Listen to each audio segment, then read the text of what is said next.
Welcome back. We're here for Chapter 6. The ride home was long and silent. None of us felt like talking, not even TJ. Big Ma had informed him shortly after leaving Strawberry that she did not want to hear another word out of him before we reached home. He sulked for a while with a few audible grumbles, which no one paid any attention to, but finally he fell asleep and did not awaken until we had driven up the Granger Road and stopped in front of the Avery house. By the time Jack pulled into our own yard, the night was a thick blackness and smelled of a coming rain. Big Ma climbed wearily down from the wagon and went into the house without a word. I stayed with Stacy to help him put the wagon inside the barn and unhitch and feed Jack. While I held the flashlight on the barn door, Stacy slowly slid aside the plank of wood that held the doors fastened. "Cassie," he said in a quiet, thoughtful voice, "don't go blaming Big Ma for what she done." "Why not?" I asked angrily. "She made me apologize to that old, ugly Lily and Jean about something wasn't even my fault. She took them old Sims aside without even hearing mine." "Well, maybe she couldn't help it, Cassie. Maybe she had to do it." "Had to do it?" I practically screamed. "She didn't have to do nothing. She's grown just like Mr. Sims, and she could have stood up for me. I would have done that way for her." Stacy put the plank on the ground and leaned against the barn. "There's things you don't understand, Cassie." "And I suppose you do, huh? Ever since you went down into Louisiana to get Papa last summer, you think you know so doggone much. Well, I bet you I know one thing. If that had been Papa, he wouldn't have made me apologize. He would have listened to me." Stacy sighed and swung open the barn doors. "Well, Papa, that's different. Big Ma ain't Papa, and you can't expect—" His voice trailed off as he peered into the barn. Suddenly he cried, "Cassie, give me that flashlight!" Then before I could object, he tore the flashlight from my hand and shone it into the barn. "What's Mr. Granger's car doing in our barn?" I exclaimed, as a silver Packard was unveiled by the light. Without answering me, Stacy swiftly turned and ran toward the door. I followed closely behind. Throwing open the door to Mama's room, we stood dumbfounded in the doorway. Instead of Mr. Granger, a tall, handsome man, his Natalie dressed in a gray pinstriped suit and vest, stood by the fire with his arm around Big Ma. For a moment we swayed with excitement. Then, as if by signal, we both cried, "Uncle Hammer!" and dashed into his arms. Uncle Hammer was 2 years older than Papa, and unmarried. He came every winter to spend the Christmas season with us. Like Papa, he had dark red-brown skin, a square-jawed face, and high cheekbones. Yet there was a great difference between them somehow. His eyes, which showed a great warmth as he hugged and kissed us now, often had a cold, distant gaze, and there was an aloofness in him which the boys and I could never quite bridge. When he let us go, Stacy and I both grew consciously shy, and we backed away. I sat down beside Christopher John and Little Man, who was silently gazing up at Uncle Hammer, but Stacy stammered, What's Mr. Granger's car doing in our barn?" "That's your Uncle Hammer's car," Mama said. "Did you unhitch Jack?" "Uncle Hammer?" Stacy exclaimed, exchanging shocked glances with me. "No kidding." Big Ma stammered, "Hammer, you went and got a car like Harlan Granger's?" Uncle Hammer smiled a strange, wry smile. "Well, not exactly like it, Mama. Mine's a few months newer. Last year when I come down here, I was right impressed with that big old Packard of Mr. Harlan Fillmore Granger's, and I thought I'd like to own one myself. It seems that me and Harlan Granger just got the same taste." He winked slyly at Stacy. "Don't it, Stacy?" Stacy grinned. "Maybe we'll go riding in it one day. If it's all right with your Mama." "Oh boy," cried Little Man. "You mean it, Uncle Hammer?" I asked. "Mama, can we?" "We'll see," Mama said, "but in any case, not tonight. Stacy, go take care of Jack and draw up a bucket of water from the kitchen. We've done the other chores." Since no one told me to help Stacy, I forgot all about Jack and settled back to listen to Uncle Hammer. Christopher John and Little Man, who Big Ma had feared would be moping because they had not been allowed to go to town, seemed not at all concerned that Stacy and I had gone. They were awestruck by Uncle Hammer, and compared to his rival, a day in Strawberry was a minor matter. For a while, Uncle Hammer talked only to Mama and Big Ma, laughing from deep down inside himself, like Papa. But then, to my surprise, he turned from them and addressed me. "I understand you had your first trip to Strawberry today, Cassie," he said. "What did you think?" Big Ma stiffened, but I was pleased to have this opportunity to air my side of the Strawberry affair. "I didn't like it," I said. "Them old Simses—" "Mary, I feel a bit hungry," Big Ma interrupted abruptly. "Supper still warm?" "Yes, ma'am," said Mama, standing. "I'll set it on the table for you." As Mama stood up, I started again. "Them old Simses—" "Let Cassie get it, Mary," said Big Ma nervously. "You must be tired." I looked strangely at Big Ma, then up at Mama. "Oh, I don't mind," said Mama, heading for the kitchen. "Go ahead, Cassie, and tell your uncle about Strawberry. That old Lily and Jean Simmons made me so mad I could just spit. I admit that I bumped into her, but that was because I was looking about that old Mr. Barnett, waiting on everybody else in that old store before he waited on us." "Jim Lee Barnett?" asked Uncle Hammer, turning toward Big Ma. "That old devil still living?" Big Ma nodded mutely, and I went on. But I told him he should have been round there waiting on everybody else before he got to us. "Cassie," Big Ma exclaimed, hearing this bit of news for the first time. Uncle Hammer laughed. "You told him that?" Yes, sir, I said softly, wondering why he was laughing. Oh, that's great. Then what happened? Stacy made me leave, and Mr. Burnett told me I couldn't come back no more, and then I bumped into that confounded Lillian Jean, and she tried to make me get off the sidewalk, and then her daddy came along, and he... Big Ma's eyes grew large, and she whispered hoarsely, Cassie, I don't think... And he twisted my arm and knocked me off the sidewalk, I exclaimed, unwilling to muffle what Mr. Sims had done. I glanced triumphantly at Big Ma, but she wasn't looking at me. Her eyes, frightened and nervous, were on Uncle Hammer. I turned and looked at him, too. His dark eyes had narrowed to thin, angry slits. He said, He knocked you off the sidewalk, Cassie? A grown man knocked you off the sidewalk. Yes, sir. This Lillian Jean Sims, her daddy wouldn't be Charlie Sims, would he? Yes, sir. Uncle Hammer grasped my shoulder. What else he done to you? No, nothing, I said, frightened by his eyes. Except he wanted me to apologize to Lillian Jean because I wouldn't get out in the road when she told me to. And you did? Big Ma said I had to. Uncle Hammer released me and sat very still. No one said a word. Then he stood slowly, his eyes icing into that cold, distant way they could, and he started toward the door, limping slightly on his left leg. Christopher John, little man, and I stared after him wonderingly, but Big Ma jumped up from her chair, knocking it over in her haste, and dashed after him. She grabbed his arm. Let it be, son, she cried. That child ain't hurt. Not hurt. You look into her eyes and tell me she ain't hurt. Mama came back from the kitchen with Stacy behind her. What is it, she asked, looking from Big Ma to Uncle Hammer. Charlie Sims knocked Cassie off the sidewalk in Strawberry, and the child just told Hammer, said Big Ma in one breath, still holding on to Uncle Hammer's arm. Oh, Lord, Mama groaned. Stacy, get Mr. Morrison, quick now. As Stacy sped from the room, Mama's eyes darted to the shotgun over the bed, and she edged between it and Uncle Hammer. Uncle Hammer was watching her, and he said quietly, Don't worry, I ain't got to use David's gun. I got my own. Suddenly, Mama lunged to the side door, blocking it with her slender body. Hammer, now you listen to me. But Uncle Hammer gently but firmly pushed her to one side, and brushing Big Ma from his arm, opened the door and bounded down the steps into the light rain. Little man Christopher John and I dashed to the door as Big Ma and Mama ran after him. Get back inside, Mama called over her shoulder, but she was too busy trying to grab Uncle Hammer to see to it that we obeyed, and we did not move. Hammer, Cassie's all right, she cried. Don't go making unnecessary trouble. Unnecessary trouble? You think my brother died and I got my left half blown off in our German war to have some redneck knock Cassie around anytime it suits him? And if I'd have knocked his girl over, you know what would have happened to me. Yeah, you know all right. Right now I'd be hanging from that oak over yonder. Let go of me, Mary. Mama and Big Ma could not help him from reaching the car, but just as the Packard roared to life, a huge figure loomed from the darkness and jumped into the other side, and the car zoomed angrily down the drive into the blackness of the Mississippi night. Where'd he go? I asked, as Mama slowly climbed the steps. Her eyes under the glow of the lamp was tired, drained. He went up to the Simses, didn't he? Didn't he, Mama? He's not going anywhere, Mama said, stepping aside and waiting until Big Ma and Stacy were inside. Then she left the door. Mr. Morrison will bring him back, said Christopher John confidently, although he looked somewhat bewildered by all that had happened. If you don't, said little man ominously, I bet you Uncle Hammer will teach that old Mr. Sims a thing or two, round here hitting on Cassie. I hope he knocks his block off, I said. Mama's gaze blazed down upon us. I think little mouths that have so much to say must be very tired. No, ma'am, Mama, we ain't go to bed. Mama, it ain't but. Mama's face hardened, and I knew that it would not be in my best interest to argue further. I turned and did as I was told. Christopher John and little man did the same. When I got to my door, I asked, Ain't Stacy coming? Mama glanced down at Stacy sitting by the fire. I don't recall his mouth working so hard, do you? No, I muttered and went into my room. After a few minutes, Mama came in. Without a word of reprimand, she picked up my clothes from where I had tossed them at the foot of the bed, and absently draping them over the back of a chair, she said, Stacy tells me you blame Big Ma for what happened today. Is that right? I thought over her question and answered, Not for all of it, just for making me apologize to that dumb old Lillian Jean Sims. She oughtn't have done that, Mama.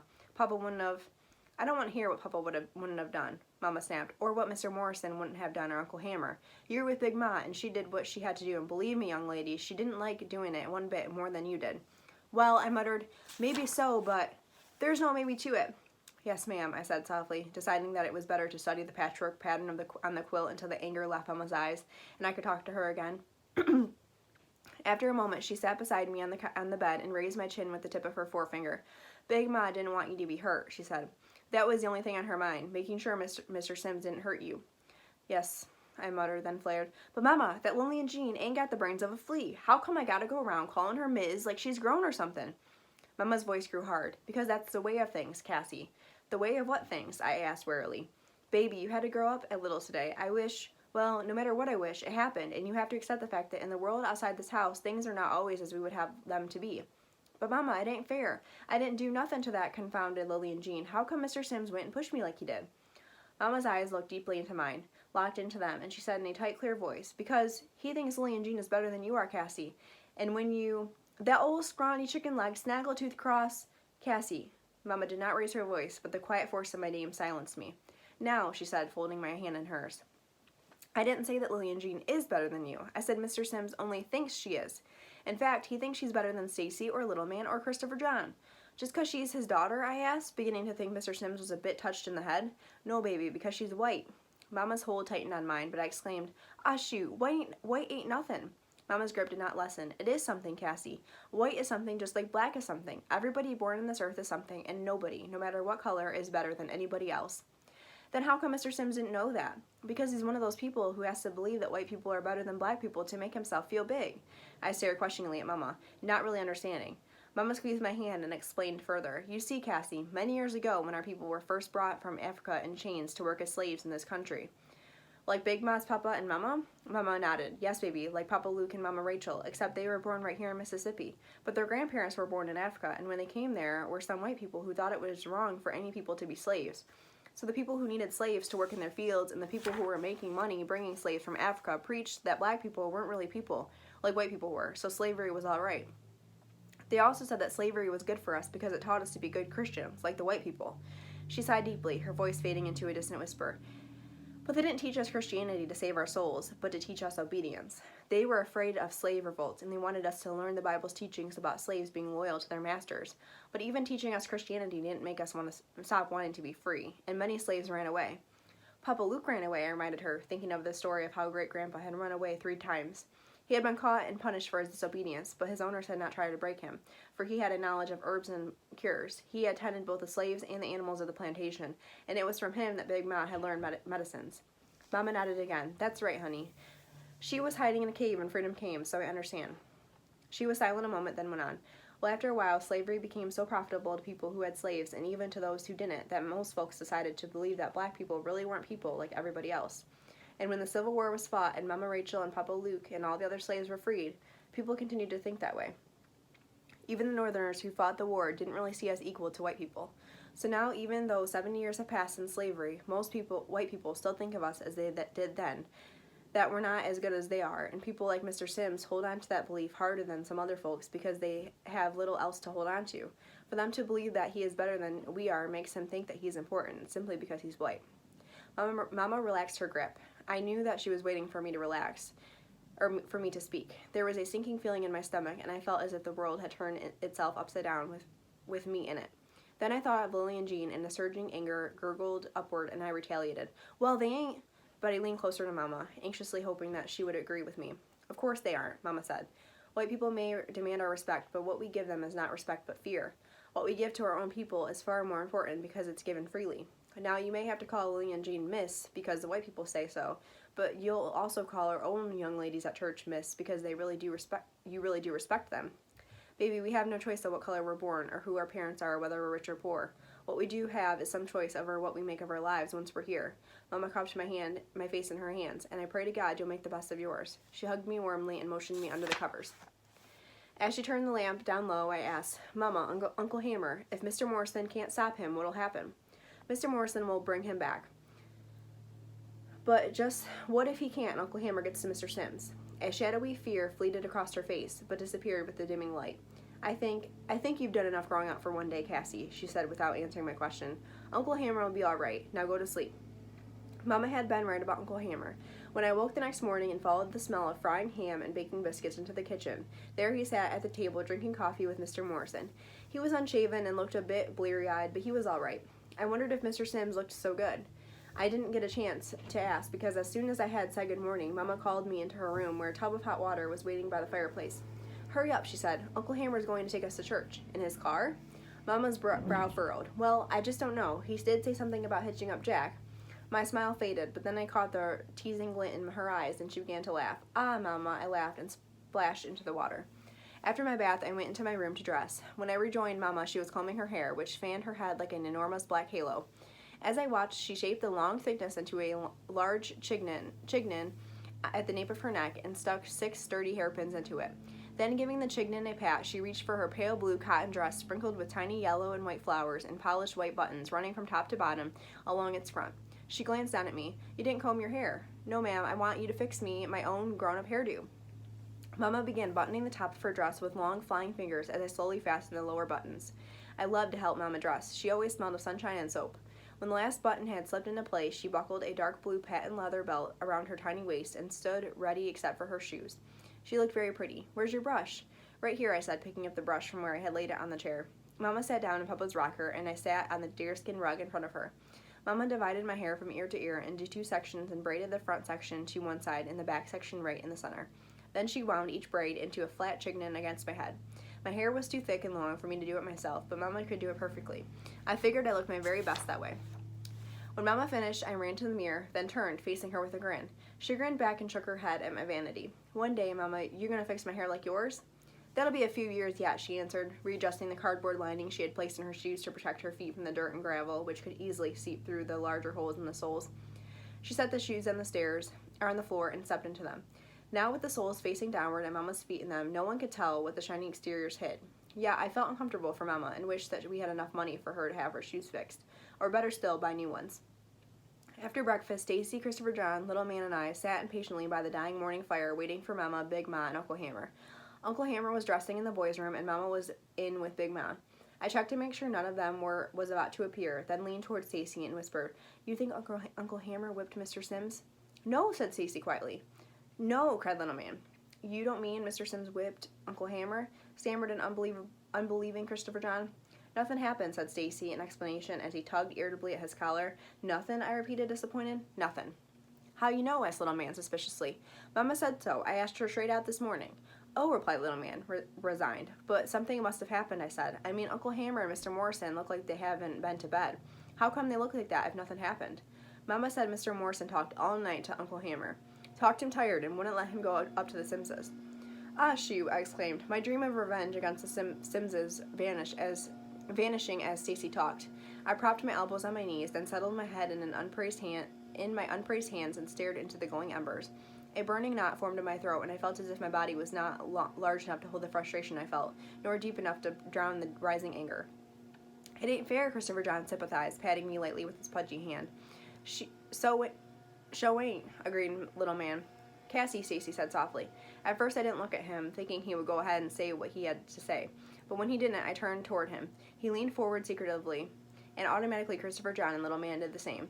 "Y'all better be glad nothing happened," he said in a whisper, "'cause I heard Big Ma tell Mama last night that if Mr. Morrison didn't stop Uncle Hammer might get killed." "Killed?" we echoed as the fire sputtered and died. "Who'd do that?" I cried. "Not one of them puny Simses." Stacy started to speak, but then Mama and Big Ma entered, and he cautioned us into silence. When Uncle Hammer joined us, freshly shaven and in another suit, the boys and I put on our coats and headed for the door. Uncle Hammer stopped us. "Stacy, that the only coat you got, son?" he asked. Stacy looked down at his faded cotton jacket. Everyone else did too. The jacket was too small for him. That was obvious, and compared to Little Man's and Christopher John's and mine, it was admittingly in sadder shape. Yet we were all surprised that Uncle Hammer would ask about it, for he knew as well as anyone that Mama had to buy our clothes in shifts, which meant that we had to wait our turn for our new clothes. Stacy looked up at Mama, then back at Uncle Hammer. Yes, sir," he answered. Uncle Hammer stared at him, then waving his hand ordered, "Take it off." Before Stacy could question why, Uncle Hammer disappeared into the boys' room. Again, Stacy looked at Mama. "You'd better do like he says," she said. Uncle Hammer returned with a long box store wrapped in shiny red Christmas paper and a fancy green ribbon. He handed the package to Stacy. "It was supposed to be a Christmas present, but I think I'd better give it to you now. It's cold out there." Gingerly, Stacy took the box and opened it. "A coat!" cried Little Man, joyously clapping his hands. "Wool," Mama said reverently. "Go ahead, Stacy, try it on." Stacy eagerly slipped on the coat. It was much too big for him, but Mama said that she could take up the sleeves and that he would grow into it in another year. Stacy beamed down at the coat, then up at Uncle Hammer. A year ago, he would have shot into Uncle Hammer's arms and hugged him thanks. But now, at the manly age of 12, he held out his hand and Uncle Hammer shook it. Come on, we better go, said Mama. The morning was gray as we stepped outside, but the rain had stopped. We followed the path of bedded racks that led to the barn, careful not to slip into the mud, and got into the Packard, shining clean and bright from the washing Uncle Hammer and Mr. Morrison had given it after breakfast. Inside the Packard, the world had a wine-colored luxury. The boys and I, in the back, ran our hands over the rich felt seats, tenderly fingered the fancy door handles and window knobs, and peered down amazed at the plush carpet peeping out on either side of the rubber mats. Mr. Morrison, who was not a church-going man, waved goodbye from the barn, and we sped away. As we drove onto the school grounds and parked, the people milling in front of the church turned, staring at the Packard. Then Uncle Hammer stepped from the car, and someone cried, "Well, I'll be doggone, it's our Hammer. Hammer Logan." And in a body, the crowd engulfed us. TJ ran up with Mo Turner and little Willie Wiggins to admire the car. "It's Uncle Hammer," said Stacy proudly, but before the boys could sufficiently admire the car, Mama and Big Ma shooed us toward the church for the service. It was then that TJ noticed Stacy's new coat. "Uncle Hammer gave it to him," I said. "Ain't it something?" TJ ran his long fingers over the lapels and shrugged. "It's all right, I guess, if you like that sort of thing." "All right," I cried, indignant at his casual response to the coat. "Boy, that's the finest coat you ever did lay your eyes on, and you know it." TJ sighed. "Like I said, it's all right, if you like looking like a fat preacher." Then he and little Willie and Mo laughed and went on ahead. Stacy looked down at the coat with its long sleeves and wide shoulders. His smile faded. "He don't know what he's talking about," I said. "He's just jealous, that's all." "I know it," snapped Stacy sourly. As we slid into the pew in front of TJ whispered, "Here comes the preacher," then leaned forward and said snidely, "How do you do, Reverend Logan?" Stacy turned on TJ, but I poked him hard. "Mama's looking," I whispered, and he turned back around. After church, as TJ and the others looked longingly at the car, Mama said, "Stacy, maybe TJ wants to ride." But before Stacy could reply, I spoke up hurriedly. No, ma'am, Mama. We got something else he got to do." Then under my breath, so that I would not be guilty of a lie, I added, "He got to walk home like he always do." "That'll teach him," whispered Little John. "Yeah," agreed Christopher John. "That'll teach him," whispered Little Man. "Yeah," agreed Christopher John. But Stacy sulked by the window and said nothing. The sun was out now, and Uncle Hammer suggested that we take a real ride before going home. He drove us the full 22 miles up to Strawberry by way of the Jackson Road, one of two roads leading to the town. But Mama and Big Ma objected so much to going through Strawberry that he turned the big car around and headed back toward home, taking the Old Soldiers' Road. Supposedly, rebel soldiers had once marched up the road and across Soldiers' Bridge to keep the town from falling into the hands of the Yankee army. But I had my doubts about that. After all, who in his right mind would want to capture Strawberry or defend it either, for that matter?